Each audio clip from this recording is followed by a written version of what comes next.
I am currently on here, recording myself. Apparently I've gone live. It's very exciting.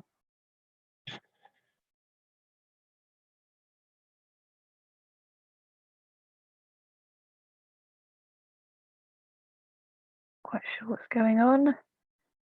According to, oh, look, I'm apparently live. So I'm using a thing called Restream, which apparently live streams everything I do on Zoom to a few different places. At the moment I've got it set up for Facebook Live and YouTube Live and Periscope. And yeah, don't know how to get to Periscope, so we'll see how that goes. Yeah,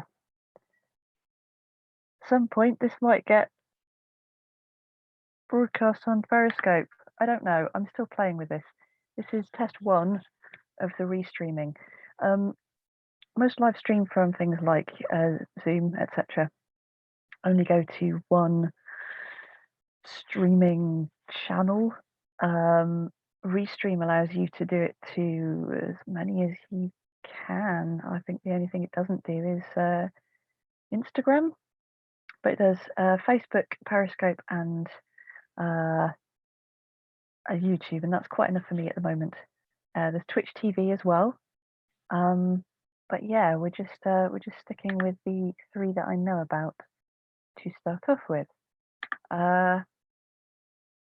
It's kind of funky, and I'm sort of just temporizing at the moment, just jabbering nonsense until I feel like I've sufficiently tested this. So, gonna have to kill some time, and like I say, vamp for a bit, just in case, just because we've done some other tests of restreaming or streaming software, and what happens is that it starts gluing itself to a halt after a while. So we used OBS to stream Zoom meetings to Facebook Live, and it all started very well, and then just absolutely glued itself into immobility repeatedly, no matter whether it was my machine, someone else's machine, whether it was 1 or 2 people, or whether it was 20. What would happen is that after a few minutes, it would just grind to a shuddering halt.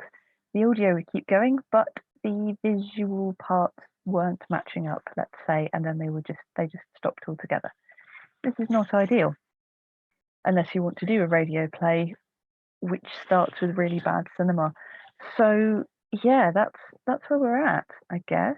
For that, I should probably tell you a poem or a joke, or read you a bit of a book or something like that. Maybe I should find a book. I'm currently in my studio stroke study, and lots of books in here.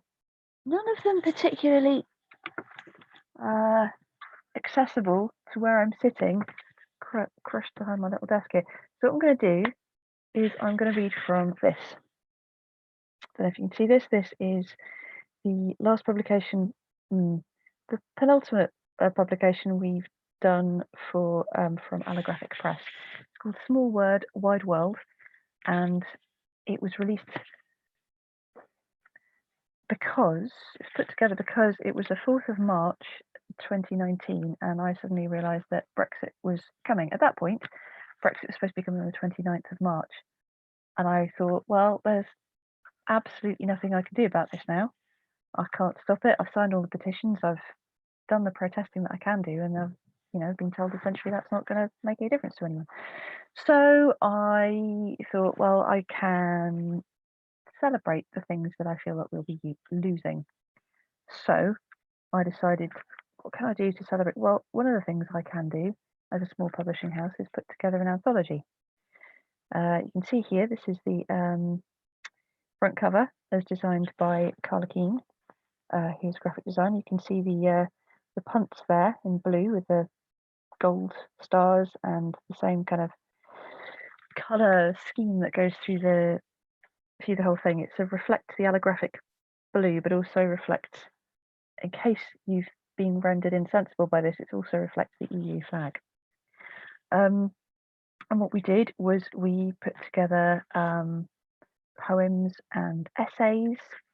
I can't remember if we got the short stories in the end, and photography and artwork that talked in various different ways about the international nature of the UK, multinational, multicultural nature of Cambridge and nearby in particular as well. I thought I'd have to scrape together, I'd really have to go and search out and say, look, people, we've got like less than 3 weeks to put this together if we're going to get submissions and, you know, put them in some kind of format and then produce the format and have it physically turn up on the 29th of March, because that's what I aimed for. Project management style, let's aim for a particular deadline and then cut everything down that doesn't fit into that deadline. And I thought I'd maybe get 20. I might have to write something myself. Just to bulk this out a bit. We ended up with nearly 100 separate submissions from about, I don't know, 50, 60 different people. And yeah, we then spent, and when I say we, Catherine O'Driscoll and I spent a migraine-laden night on different ends of the UK, basically filtering out the different submissions and then putting them together into this. I keep waving it because I'm very proud of the cover. The cover is gorgeous. We've got this printed by Inky Little Fingers. That's where Allographic generally gets all of its stuff printed. And yeah, we have artwork, photography and poetry from people across the UK. We have bilingual poetry. We have trilingual poetry. And we raise money for this for the Cambridge Convoy Refugee Action Group, which is a charity purely funded by donations, and everyone who works for it is a volunteer, so it's not like it's paying anyone's wages, it's purely paying for the materials and the transportation of stuff mostly to the Calais refugee camp. So you check them out, Cambridge Convoy Refugee Action Group. Convoy Refugee, yes, I've got that right. See, there's the logo on the back. I would say go to a bookshop to get them, but can't, so you have to order these online, and I'll I don't know, if anyone's interested, ask me. I've no idea if anyone's watching this, by the way. I'm just going to jabber as I do my software testing, and I'm going to read you a poem. Okay, there's a poem I'm going to read this one. This is written by Karen Freeborn, who is a poet and author and lecturer and all-round awesome person who lives in Cambridge. She's a regular at Allographic. We've had her featuring at Hammer and Tongue, and I love her poetry. It's difficult and vibrant and goes off in interesting directions. And anyway, I was really, really pleased when she submitted this and I was able to use it. So this is Outside the Portuguese Cafe in a Cambridgeshire Village by Karen Freeborn. Here, after friends have been made to leave, I blink weak sunlight from my eyes, try to make timid meerkat sense of this new world, although I'm bleeding, I think. My arm is wet. 2 cakes, 2 cups of tea over here, I managed to croak through the hatch. That's £10.80, dear. Surely I've misheard, and the tea is stewed, and I don't need 2 of anything now, and a gulp near chokes me. Yet I see there's 2 rival tattooists here, so I ring one, and he warns me of the other. Got the shakes till 12, he has. Don't know what the shaker claims, though. He pierces 2, which his sign calls a plus. I read while ink drips steadily from my arm. It stains. Hell, so white here. As white as the bleached conscience of the new evangelist's advertised fear in that prefab opposite the co-op. Though Lydia once told me they were witches, she'd ducked for years. Can't ask her now. I can't imagine making love here or fighting with ideas long into the great skied night. Can't imagine blooding vaginal tears with babies here. But people will, they must, and I notice the leer a young man, spiky with bones, gives his battered lady, their few teeth almost disappearing inside shocking black. I creak out a smile, but I guess it's broken. Or something no one here recognizes as that old lady gasps like I'm blaspheming, and the puppeteer covers Punch's face, and I figure they know I'm autistic and will inter me next with funeral rites for seeming queer. Quickly, I wipe my arm. Yet, in fairness, the cake here is quite good. Orange frangipane. That was that. That's Karen Freeborn's poem, Outside the Portuguese Cafe in a Cambridgeshire Village. Oh, people are liking my video on Facebook. It's nice. I'm going to just double check that YouTube is doing anything. And I've no idea how to get to Periscope. Oh. Well, the YouTube live appears to be quite far behind what's actually happening with Zoom. So yeah, where's Periscope? Don't know. Someone will have to tell me if they found this video on Periscope. In the meantime, I'm going to go back to jabbering as part of this test. If it does work, this single user test, I'll be setting up a Zoom meeting and trying to get as many people as possible onto it so that we can see if that works with Restream. What else can I do of this? I'm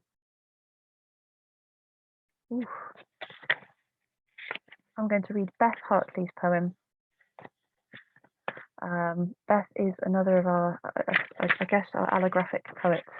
That's mostly how we got to know her. She also takes part in and helps to run FenSpeak in Ely, which is every other month on the even months of the year. At the moment, possibly not. They may well be having to look at different ways of bringing events to you, though hopefully something like this will be of benefit to them. In the meantime, Beth writes tricksy poetry because her poetry is often about a domestic life and nature and the fens in general and all of that kind of thing. But then there's lots of layers and there's intricate meanings and there's all sorts of stuff, and there's this darkness hiding behind fine sunrises and stuff. So anyway, this one's called Overwritten by Beth Hartley. Hi Beth. Writing notes on scraps of old sermons. Drafting my best work on the back of yours, I find some new vocabulary, and the older I am, the more I discover that the whole world is a palimpsest. We dig and recover the past and the present. The marks that we leave show that even buildings have footprints when they are gone. Dug a hole in my garden. Found someone had done that before, buried a wall, buried a dog, buried a body. Like I tried to bury myself in the words and the brambles when things hurt. Rip up the misprint. Use it for lists. Write over the spilt ink and wonky print, the risks on the page, the words I wrote in a blinding rage, the routes that we walk when the way forward is dark. The land does not hide all that we thought that it would. We remake mistakes, don't learn what we could. We write on the other side of history, but forget to read it first. The whole world is a palimpsest. The words that came before are shouting from the page. And that was overwritten by Beth Hartley. Oh, this is interesting. It's not like a Zoom meeting. There's no one else on the screen. I do not know who else is watching. I'm not going to read any of the bilingual poems or the trilingual poem because I will not do it justice. But I'm going to read this by Ali Brumfitt. It's called Snow, and it's about um, I'm going to read it. It's about something that's important and is still very important, and in the wake of in this current crisis could well be even more important than we thought. So Snow by Ali Brumfitt. It's an essay, by the way. Don't expect this to be poetic. Well, do, because it's Ali, but jabbering. Good. Anyway, Snow. In February, I woke up one morning to find it had snowed heavily overnight. The wind had blown the snowdrifts about in garden and made pretty patterns. I grabbed my phone to take a snap and message it to a friend who had told me earlier that week she had never seen snow. As soon as I had the phone in my hand, I remembered, of course, I can't send her a picture. Her phone can't receive pictures. My friend was in immigration detention at Yarl's Wood Immigration Removal Centre. People in detention are not allowed smartphones. She had an old phone, which makes it harder to even send and receive text messages. I decided I would call her later to ask if she had seen the snow out of her window. I hoped there would be a hint of a smile in her voice. I would have called straight away, but she would not be up. She had not been sleeping well. Nobody sleeps well at Yarl's Wood. In the day, there are distractions, people to talk to. At night, people are locked on their wings, so can't visit friends in other areas of the centre. Everyone who has ever had a problem knows the night is when they stalk. I remember the darkest times of my life when I have laid awake at night with worries. I can't imagine having worries the size my friend has to carry. I don't think I would be strong enough. I can't get my head around how I would cope if I was locked up with no idea when I might be released. How would I feel if the weight of the legal system was pushing on me to try and force me out of the country? How would it feel to tell a story of tragedy and abuse over and over and over, only to be disbelieved over and over and over? The next day I was worried the snow would prevent me from visiting. Thankfully, the roads were passable. I am glad my friend is well enough for a visit. Recently, she has had to cancel because she has not been well enough. I had been visiting for several months. Every week a little bit more hope seemed to be squeezed out of her. I was scratching around for places to find hope. We talked about an impending bail hearing. I would make some calls to check people are coming. I would talk to the lawyer and make sure everything was in place. It seemed so little. We talked more about the snow. My friend told me that the winter here is like summer where she is from, except a different colour. In the UK in winter there are no leaves on the trees. Not much growing and the weather is too harsh to go out. Where she is from, it is like that in the summer, but it is dust that covers everything and not snow. It was one of only the few times we talked about where she is from. She often said reading the news about where she had fled from made her afraid. She fled here to save her life and build a new life, and the Home Office locked her up. So we talk about snow. I mean, I am British. When conversation is difficult, you can rely on the British to talk about the weather. She told me some people went into the yard to try and make a snowman, but the yard is small and there wasn't enough snow. She is glad of the coat that the Yarl's Wood befrienders provided for her. People often arrive at detention without enough clothes. People have told us of managing with broken bra straps and having to rinse out the same pair of knickers and wear them every day. Befrienders are able to provide people with basic items, socks, knickers, tracksuits, trainers. It can help people feel a bit more comfortable and a bit more human. The next day, my friend calls. She is checking in on me. I had mentioned my pipes were frozen and she wants to make sure I am okay in the snow. I'm always astounded how often she asks after other people's well-being despite the weight of her own situation. I am so often inspired by the way that women I meet in detention keep hold of their compassion and care for others, despite so little having been shown to them. My friend was released from detention earlier this year. The journey does not end after detention. Detention changes people, adds more trauma onto any trauma a person is already carrying. And then there is the stress of any ongoing legal process. The Home Office have now granted my friend leave to remain. If it snows this year, perhaps we will go for a walk in the snow with my dog, Colin, together. My friend knows Colin and often asks after him. Things are very different now, although I suspect I will still receive a phone call to ask how I am managing in the cold and whether my pipes are frozen. So we have a link here at the end of the page talking about the Yarlswood Befrienders. They are a Bedfordshire charity providing emotional and practical support to women in immigration detention. And you can find them on www.ywbefrienders.org. And just to tell you a bit more about Ali, I first met Ali as a performance poet, but they are also a cabaret artist. I believe they do circus stuff as well. They're just an amazing person who is constantly touching other people's like the other two people whose poems I read. They are not just themselves. They tend to be engaged with lots of other people as well, in lots of positive and constructive and practical ways. So yeah, if you want to go find out more about Ali Brumfitt, go and look at them online. ALI, and it's Brumfitt. And I've dropped the thing, so I was going to be really smooth, but no, because I'm going to try and check that I've got the right spelling of their name. Where are you, Ali Brumfitt? Yes, 1 M, 2 T's. Ali Brumfitt. Don't know if you can see that. There they are. Doing this backwards in the camera is more difficult than you think. I have to get some practice at that.